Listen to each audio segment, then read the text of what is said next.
কমিটির সম্মানিত সদস্য ইকবাল মাহমুদ টুকু সহ আমার সামনে উপস্থিত ভাই ও বোনেরা, এনায়েতপুর, বেলকুচি, চৌহালি, কামারখন্দ থেকে আগত, শাহজাহানপুর থেকে আগত উপস্থিত সকল ভাই বোনেরা, আসসালাম আলাইকুম। আপনারা আমার কথা শুনতে পাচ্ছেন? সবাই শুনতে পাচ্ছেন? আচ্ছা, ঠিক আছে। আজকে আমাদের এই যে সভাটি এখানে, এই সভাটি আমাদের একটি সভা, যেই সভার মূল লক্ষ্য ছিল এই যে বিগত কয়েকদিন আগে আন্দোলন সংগ্রাম হয়েছে আমাদের দেশকে স্বৈরাচার মুক্ত করার জন্য। সেই আন্দোলন সংগ্রামে বিভিন্নভাবে যারা আত্মত্যাগ করেছেন সেই মানুষগুলোকে মূল্যায়ন করার জন্য, তাদেরকে মনে করার জন্য, তাদেরকে স্মরণ করার জন্য আজকে আমাদের এই সভাটির আয়োজন করা হয়েছে। প্রিয় ভাই বোনেরা, আপনাদের এই এলাকায় অতীতে আমি কিন্তু এসেছি, আপনাদের অনেকের সাথেই হয়তো সেই সময় আমার দেখা হয়েছিল। যখন দেশে থাকতে পেরেছিলাম, আমি যখন দেশে ছিলাম, আমি বিভিন্ন সময় আমি চেষ্টা করেছি বাংলাদেশের গ্রামগুলোতে ঘুরে বেড়াতে, বাংলাদেশের গ্রামের মানুষগুলোর কাছাকাছি যাবার জন্য। এবং সেই সময় এই এলাকায়, এই চৌহালিতে বলেন, এনায়েতপুরে বলেন, বেলকুচিতে বলেন, আমি এসেছিলাম। প্রিয় ভাই বোনেরা, আজকে যেই মানুষগুলোকে সামনে রেখে আমাদের এই মিটিং এর আয়োজন আমরা করেছি, এই সভার আয়োজন আমরা করেছি, এই মানুষগুলো মধ্যে অনেকেই আছে যাদেরকে আমরা হারিয়েছি আমাদের মাঝে থেকে। এই মানুষগুলোর মধ্যে অনেকেই আছেন যারা বিভিন্নভাবে ক্ষতিগ্রস্ত হয়েছেন, শারীরিকভাবে ক্ষতিগ্রস্ত হয়েছেন। কেন এই মানুষগুলোর এই রকম হলো? আমরা যদি খুব সংক্ষেপে চিন্তা করি তাহলে আমরা বুঝব এই মানুষগুলোর আত্মদান এই দেশের কোটি কোটি মানুষের জন্য, এই দেশের জন্য, এই দেশটি স্বৈরাচার মুক্ত হোক। এই দেশের, বাংলাদেশের কোটি কোটি মানুষ কিছুদিন আগেও যাদের কথা বলার অধিকার ছিল না, এই দেশের মানুষ স্বৈরাচারের অপশাসনের কারণে তাদের যে মৌলিক অধিকার খর্ব করা হয়েছিল, তাদের যে মৌলিক অধিকার ছিনিয়ে নেওয়া হয়েছিল, সেই অধিকারকে পুনঃপ্রতিষ্ঠিত করার জন্য বহু মানুষ আত্মত্যাগ করেছিলেন। আজ সিরাজগঞ্জে, বিশেষ করে এনায়েতপুর, বেলকুচি, চৌহলি এই এলাকার যে মানুষগুলোর জন্য, যে মানুষগুলো আত্মত্যাগ করেছেন, যাদের জন্য আমরা আজ এখানে একত্রিত হয়েছি, সেই মানুষগুলোর সেই আত্মত্যাগ বা আত্মদান আছে। এখন প্রিয় ভাই বোনেরা, আমরা দেশকে আজ স্বৈরাচার মুক্ত করেছি। আমরা আমাদের যে লক্ষ্য, সেই লক্ষ্যের অল্প একটু অংশ আমরা অর্জন করতে সক্ষম হয়েছি। অর্থাৎ স্বৈরাচারকে বিদায় করা হয়েছে। স্বৈরাচারকে বিদায় করার মাধ্যমে আমাদের লক্ষ্যের অল্প একটু অর্জন করেছে। আমাদের আরো বহু সামনে যেতে হবে, অনেক পথ বাকি আছে আমাদের চলার। এই পথ আমাদেরকে পাড়ি দিতে হবে। এই পথ যদি আমরা সঠিকভাবে পাড়ি দিতে পারি, তাহলে আমরা বাংলাদেশের মানুষের যে গণতান্ত্রিক অধিকার, যেটিকে খর্ব করা হয়েছিল, সেই অধিকারকে আমরা পুনঃপ্রতিষ্ঠিত করতে সক্ষম হব। আমরা যদি এই পথ ঐক্যবদ্ধভাবে সকলে পাড়ি দিতে পারি, তাহলে আমরা মানুষের যে অধিকার, ভোটের যে অধিকার, যেই অধিকারকে পুনঃপ্রতিষ্ঠিত করতে চাই আমরা। কারণ একজন রাজনৈতিক কর্মী হিসাবে, একটি রাজনৈতিক দল হিসাবে আমরা বিশ্বাস করি, যখন দেশে জনগণের কাছে জবাবদিহিমূলক, জনগণের সামনে জবাবদিহিমূলক একটি ব্যবস্থা থাকবে, তখনই যারা সরকার পরিচালনা করবে তারা জনগণের কথা চিন্তা করবে। এবং সেই কারণেই জনগণের কাছে জবাবদিহিমূলক সরকার প্রতিষ্ঠা করারই হচ্ছে আমাদের লক্ষ্য, আমাদের উদ্দেশ্য। এবং সেজন্যই এত ত্যাগ, এত তিতিক্ষা, এত সংগ্রাম, এত আন্দোলন। প্রিয় ভাই বোনেরা, আপনারা দেখেছেন যে কিছুদিন আগে আমরা দেশের কিছু বিভিন্ন বিষয়, সেটি রাজনীতি হোক, দেশের আইন ব্যবস্থা হোক, দেশের বিচার ব্যবস্থা হোক, সামগ্রিকভাবে আমরা সমগ্র জাতির সামনে, দেশের কাছে, দেশের সামনে, দেশের মানুষের সামনে আমাদের দলের পক্ষ থেকে, শুধু আমাদের বিএনপির পক্ষ থেকেই নয়, আমাদের সাথে আরো যে সকল দল ছিলেন আন্দোলনে, আমরা সকলে একত্রিতভাবে জাতির সামনে আমরা 31 দফার একটি প্রস্তাবনা উপস্থাপন করেছি। 31 দফার মধ্যে অনেকগুলো বিষয় আছে, এর ভিতরে আপনারা এইগুলো দেখেছেন। আজকে একটি কথা আমি ব্যক্তিগতভাবে বিশ্বাস করি, আমাদের দল বিএনপি বিশ্বাস করে, বাংলাদেশের কে যদি এগিয়ে নিয়ে যেতে হয়, বাংলাদেশের মানুষের যদি ভাগ্য পরিবর্তন করতে হয়, যা মানুষ চায় সেভাবে যদি ভাগ্যের পরিবর্তন করতে হয়, প্রিয় ভাই বোনেরা, তাহলে আজকে শুধুমাত্র শুধুমাত্র আমরা যে সকল সংস্কার প্রস্তাব করেছি সেই সকল সংস্কার প্রস্তাবেই থেমে থাকলে চলবে না। আমাদেরকে সেই সাথে বাংলাদেশের মানুষের রাজনৈতিক রাজনৈতিক অধিকার যে অর্জন, সেই অধিকার অর্জন যেমন আমাদেরকে করতে হবে, একইভাবে আমাদেরকে জনগণের অর্থনৈতিক যে মুক্তি, সেটির ব্যাপারেও আমাদেরকে চিন্তা করতে হবে। এবং প্রিয় ভাই বোনেরা, বাংলাদেশ হচ্ছে একটি পৃথিবীর মধ্যে অন্যতম সবচাইতে সম্ভাবনাময় একটি দেশ। বাংলাদেশের মানুষ পৃথিবীর সম্ভাবনাময় একটি জাতি। কাজেই আজকে এবং আগামী দিনে আমরা যদি সঠিকভাবে সঠিক কাজটি করতে সক্ষম হই, তাহলে অবশ্যই একদিকে যেরকম দেশের রাজনৈতিক মুক্তি অর্জন করতে আমরা সক্ষম হব, ঠিক একইভাবে দেশের মানুষের অর্থনৈতিক মুক্তিও আমরা অর্জন করতে সক্ষম হব। কারণ শুধু রাজনৈতিক মুক্তি অর্জন করলেই আমাদের সম্পূর্ণ মুক্তি আসবে না।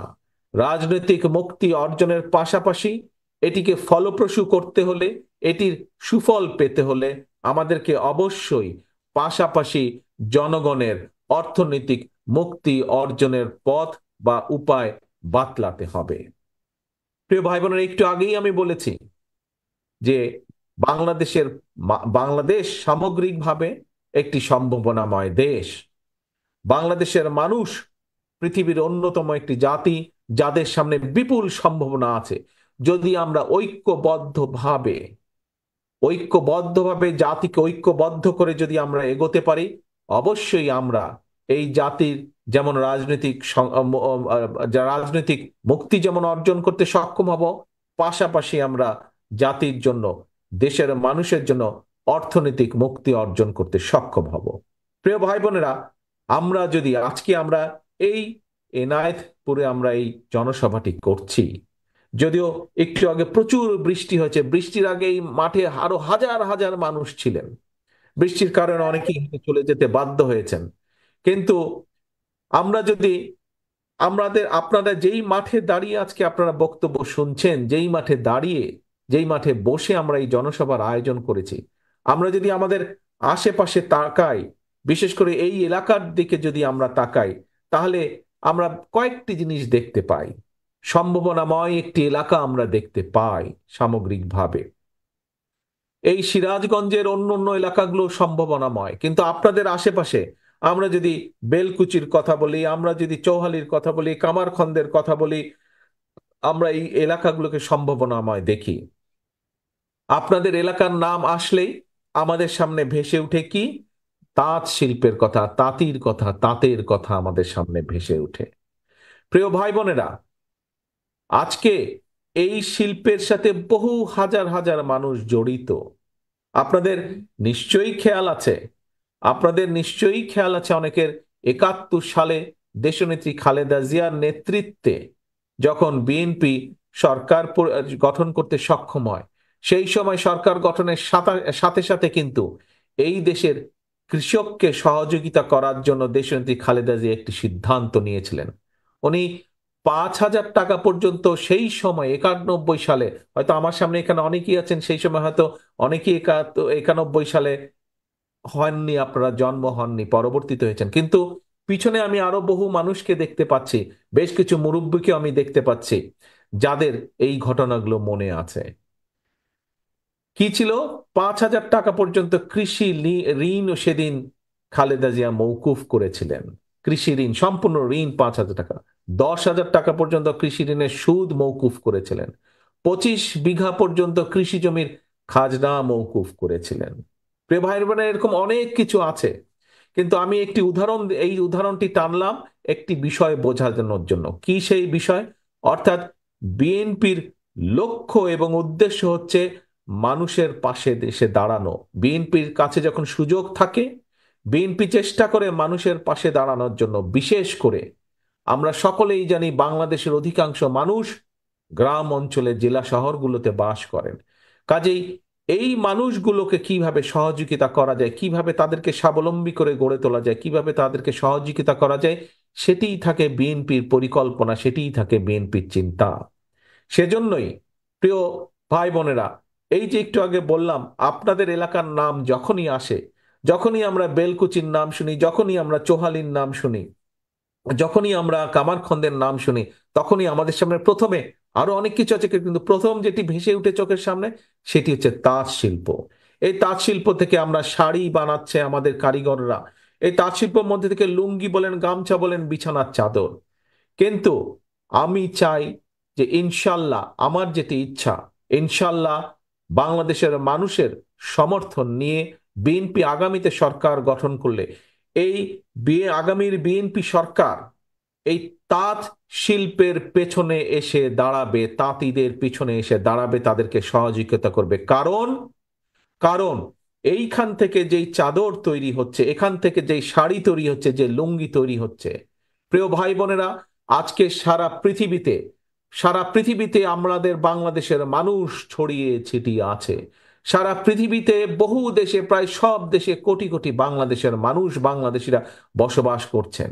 আমি চাই, আমাদের ইচ্ছা যে এই শিল্পকে, এই এলাকার যে তাঁত শিল্প, শুধু এই এলাকার ভিতরে বা এই এলাকার মানুষের ভিতরে শুধুমাত্র নয়, এই বাংলাদেশের ভিতরে শুধু নয়, এই শিল্পকে, এখানে যেই পণ্যগুলো তৈরি হয় এগুলোকে কিভাবে সারা পৃথিবীতে ছড়িয়ে দেওয়া যায়, সে ব্যাপারে আমরা পরিকল্পনা গ্রহণ করব।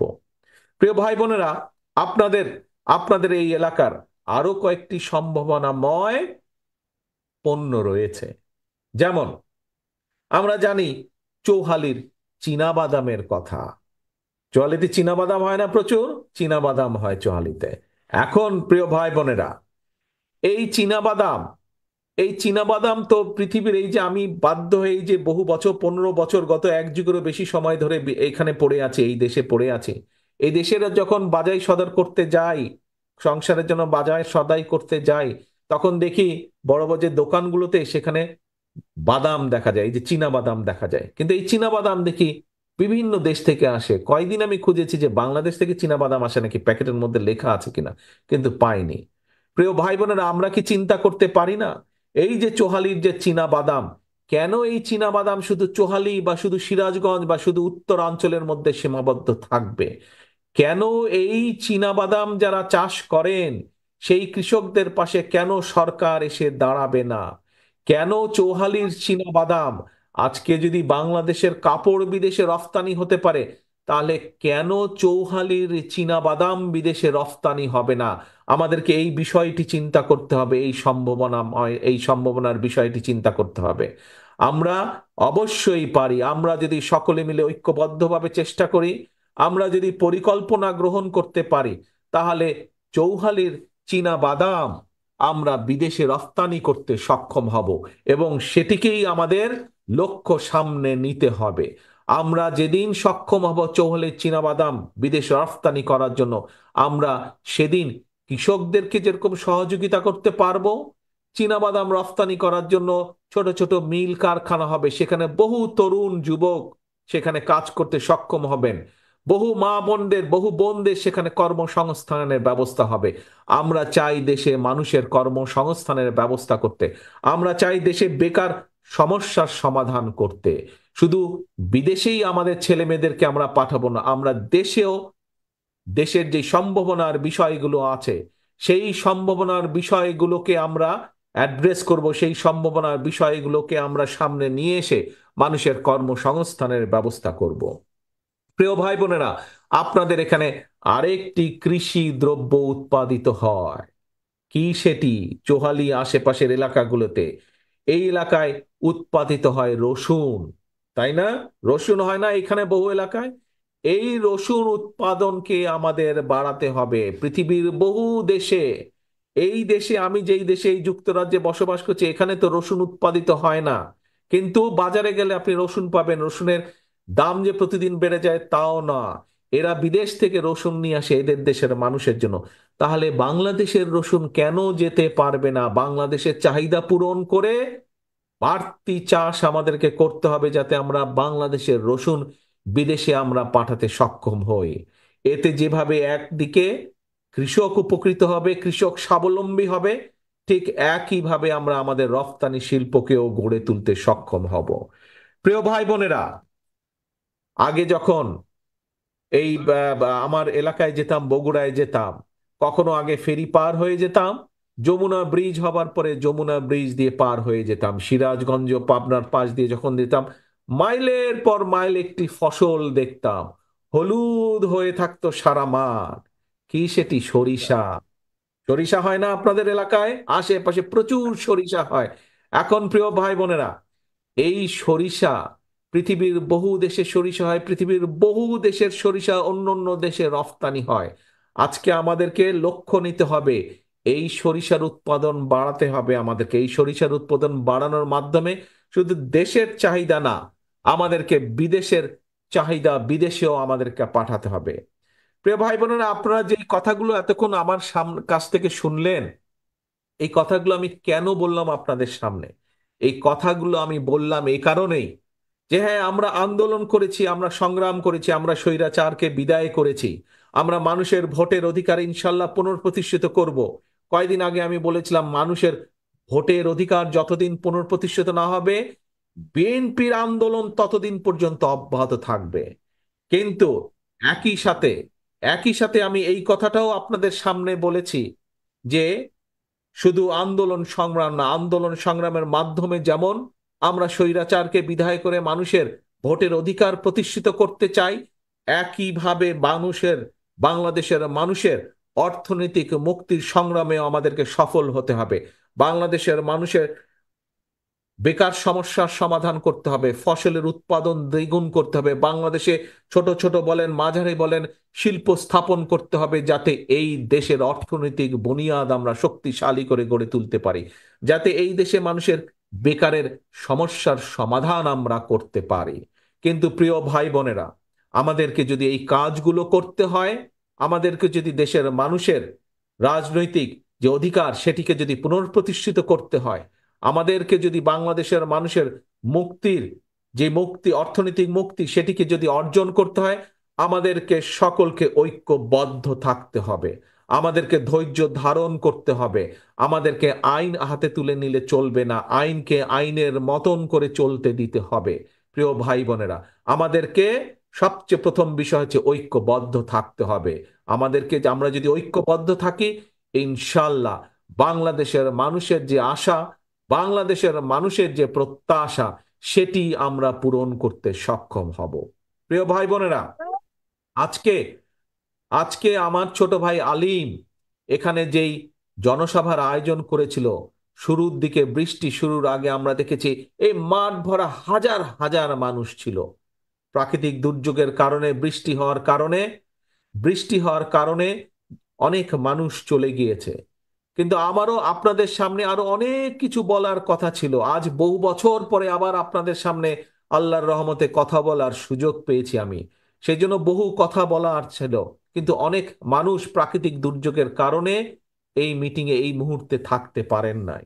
সেই জন্য আমার ছোট ভাই আলিমকে আমি অনুরোধ করব যে আলিম, আজকে আমি আর বক্তব্য দিব না, আজকে আমি এই পর্যন্তই আমার বক্তব্য রাখবো, কারণ এখনো হয়তো ঝিরঝির বৃষ্টি হচ্ছে, মানুষ এখনো বৃষ্টিতে ভিজছে, বহু মানুষ মাঠের বাইরেও দেখতে পাচ্ছি, বহু মানুষ দূরে দাঁড়িয়ে আছেন, বৃষ্টিতে ভিজছেন। সেজন্য আমি তোমাকে অনুরোধ করব, তুমি কষ্ট করে সকলকে সাথে নিয়ে আরেক দিন আরেকটি জনসভার আয়োজন করবে। আমি আরেক দিন এই মাঠে আসতে চাই, আমি আবারও এই মাঠে আমার দেশের, আমার সিরাজগঞ্জের মানুষের সাথে আমি কথা বলতে চাই। প্রিয় ভাই বোনেরা, আসুন তাহলে, প্রিয় ভাই বোনেরা, আমাদের সামনে আস্তে আস্তে আস্তে আস্তে তালি বন্ধ করতে হবে, তালি বন্ধ না করলে তো কথা শোনা যাবে না। হ্যাঁ, প্রিয় ভাই বোনেরা, আজকে এই যে আপনাদের, এই যে আপনারা সকলে একত্রিত হয়েছেন কেন, বক্তব্যের শুরুতেই আমি বলেছিলাম যে আজকে আমরা এখানে একত্রিত হয়েছিলাম যে আমরা সেই মানুষগুলোকে শ্রদ্ধা জানার জন্য, যেই মানুষগুলোর আত্মত্যাগের বিনিময় আজ দেশকে আমরা স্বৈরাচার মুক্ত করতে পেরেছি।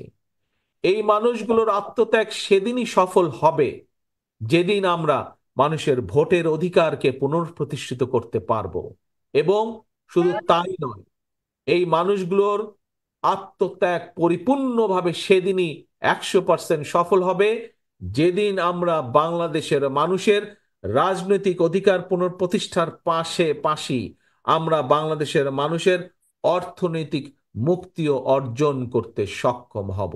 কাজে প্রিয় ভাই বোনেরা, আমি বক্তব্য শেষ করার আগে আবারও আপনাদের কাছে আহ্বান রাখতে চাই, আবারও আপনাদেরকে অনুরোধ করতে চাই, বিশেষ করে আমার বিএনপির নেতাকর্মী, সকল পর্যায়ের নেতাকর্মী, সকল অঙ্গ সহযোগী সংগঠনের নেতাকর্মীর কাছে আহ্বান রেখে বলতে চাই, মানুষ, বাংলাদেশের মানুষ, খেটে খাওয়া মানুষ, গ্রামের মানুষ আপনাদের দিকে তাকিয়ে আছে। আপনাদের দিকেই তাকে, তাদের প্রত্যাশা যে আপনারা ভবিষ্যতে এই দেশকে সামনের দিকে এগিয়ে নিয়ে যাবেন। কাজেই আমার সহকর্মীবৃন্দ, দলের নেতাকর্মীবৃন্দ, আপনাদেরকে সেভাবে নিজেদেরকে প্রস্তুত করতে হবে যাতে করে মানুষ আপনাদের উপরে আস্থা রাখতে পারে, আপনাদের উপরে ভরসা রাখতে পারে। প্রিয় এনায়েতপুরবাসী, প্রিয় বেলকুচিবাসী, চৌহালিবাসী, কামারখন্দবাসী, আর এখানে যারা উপস্থিত আছেন, আপনাদের সকলের সামনে আমি বলতে চাই আবারও যে আসুন আমরা সকলে ঐক্যবদ্ধ থাকি। দল মত নির্বিশেষে আমাদের কাছে সবচেয়ে আমাদের মূল লক্ষ্য হচ্ছে এই দেশ এবং এই দেশের মানুষের মুক্তি, রাজনৈতিক মুক্তি, অর্থনৈতিক মুক্তি। আসুন, সেই মুক্তি যদি আমাদেরকে অর্জন করতে হয় তাহলে অবশ্যই অবশ্যই অবশ্যই আমাদের সকলকে ঐক্যবদ্ধ থাকতে হবে। ইনশাল্লাহ আমরা সেই মুক্তি যাতে অর্জন করতে পারি সেই প্রত্যাশা রেখে, এবং আগামী দিনে আবারও ভবিষ্যতে সামনের এই বৃষ্টি কমে গেলে ইনশাল্লাহ আমার ছোট ভাই আলিম আবারও এখানে আরেকটি জনসভার আয়োজন করতে সক্ষম হবে, এই প্রত্যাশা রেখে আমার বক্তব্য শেষ করছে। আপনাদের সাথে আবারও দেখা হবে, আবারও কথা হবে। আল্লাহ হাফেজ। বাংলাদেশ জিন্দাবাদ। বাংলাদেশ জাতীয়তাবাদী দল জিন্দাবাদ। আসসালামু আলাইকুম।